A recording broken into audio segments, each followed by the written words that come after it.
Patay isang lalaki matapos pagbabarlin sa General Mariano Alvarez, Cavite kagabi. Laging una ka sa balita ni Gabriel Gonzalez, exclusive. Nakasubsob sa semento ng tatna ng mga otoridad ang isang lalaki sa barangay Francisco Reyes, General Mariano Alvarez, Cavite kagabi. Ang 34 anyos sa biktima na residente sa lugar, pinagbabaril ng hindi pa nakikilalang gunman.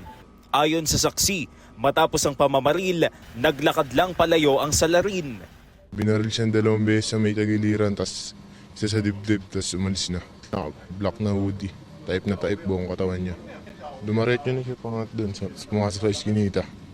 Ayon naman sa kapitan ng barangay Francisco Reyes, agad siyang rumisponde kasama ang mga tanod matapos malaman ng insidente. Blanco pa sila sa motibo sa krimen.